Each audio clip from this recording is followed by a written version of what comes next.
Hello, good morning. Magluluto tayo ng sinigang. Ayan, magsinigang na bangus. Ayan. Ito po ay hindi Philippines milkfish. Ito po ay Taiwan milkfish, hindi Pilipino. Bihira makakita ng Philippine milkfish dito sa Canada. So, alam niyo na, siguro mas marami ang supply ng Thailand dito. At siyempre, frozen, kaya ayan, namumula na yung mata. Ipapakita ko na yung mata niya na namumula na kasi hindi fresh. Sasabihin ko na, uunahan ko na kasi yung mga iba, sasabihin na naman, ay, pula na yung mata. Kaya, ayan, uunahan ko na kayo. Talagang hindi fresh ang aming isda dito, especially ang milkfish, kasi walang nabubuhay na milkfish dito sa Canada. Lahat ay frozen. Kaya, syempre, pula ang mata. Okay. So, ano na natin? Ating slice natin ang ulo. Ay, yung ulo.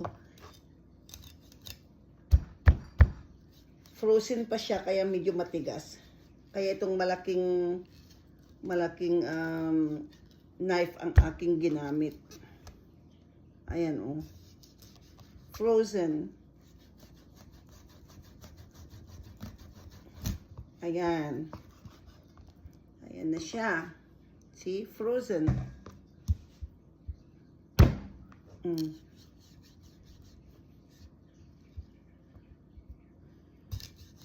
Sa mga ibang lugar, siguro, nasa ibang abroad, siguro may mga Pilipino milkfish, pero dito sa Canada, bihira.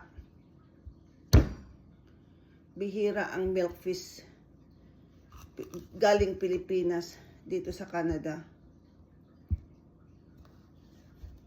Ay, milkfish galing sa Pilipinas. Ayan. Ngayon, ang gagawin natin dito sa buntot,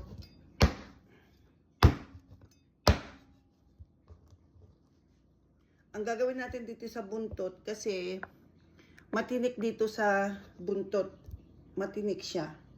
Kaya ang gagawin natin ay hiwa-hiwain natin na ganyan. Yung maliliit na hiwa.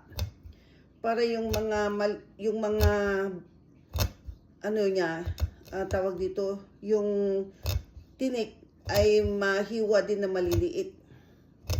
Ayan, naririnig nyo yung ano. Ayan. Naririnig nyo yung yung tinik na nahihiwa. Ayan, oh. Ayan. Para makain lahat dito sa buntot niya. Kasi pag hindi hiwain na ganito, matinik. Ang tinik pa naman dito sa buntot ay matigas. So, ayan.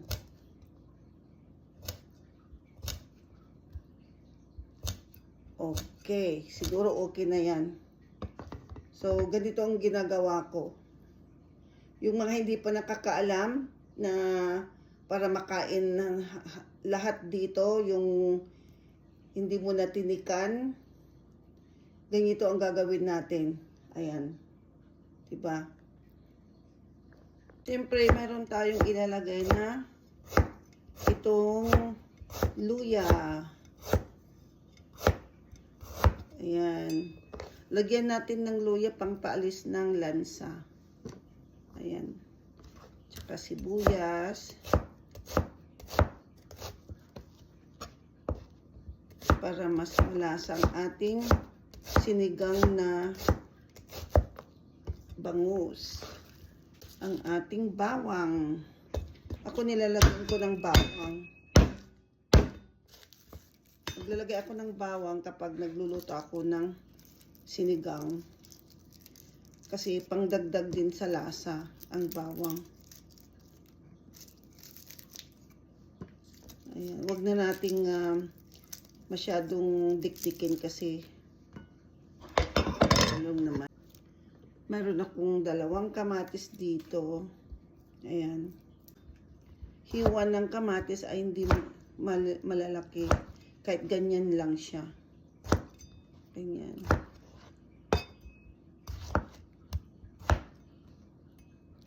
Ayan. Cut into 4 na lang siya. Ayan. At meron po tayong ihahalo na itong sili haba. Pangsigang kasi. Kangkong. Ayan, kangkong ito.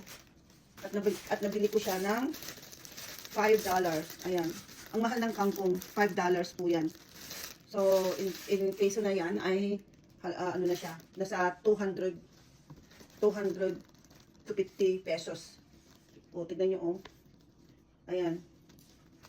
200 pesos na ito mahigit. Pag peso. Ayan, ang mahal, di ba? Kangkong. Ginto ang kangkong dito sa Canada. So, ayan, ilalagay na natin yung mga ricado natin. Ayan. Yung kamatis, luya, bawang, at sibuyas. Ayan na siya. Lagyan na natin siya. Ayan, maglalagay tayo ng patis, ang ating sinigang. Ayan. Huwag masyadong marami kasi kapag kulang yung alat, asin na lang ang ilalagay. At pagkatapos ilalagay na rin natin ang ating bangus. Ayan.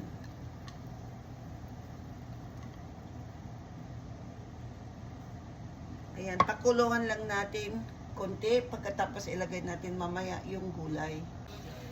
Ayan, nilagay ko na po yung ating sili. Ayan, mas maganda ilagay ko na yung sili para maluto, mabuti. At ngayon, ilalagay na natin ang ating kangkong. Ayan. Huli po yung kangkong kasi ayaw ko na ma-overcook. Ayan, okay. So, atin na pong i-dip na ganyan para mas maluto ng maayos. Ayan. Okay, takpan natin at lalagay natin mamaya yung ating sinigang powder. Ayan, lalagyan na natin ang ating sinigang powder kasi wala namang ano kasi dito, sampalok na fresh. So, ayan. So, ready na ang ating sinigang na bangus. Ayan, tikman na natin.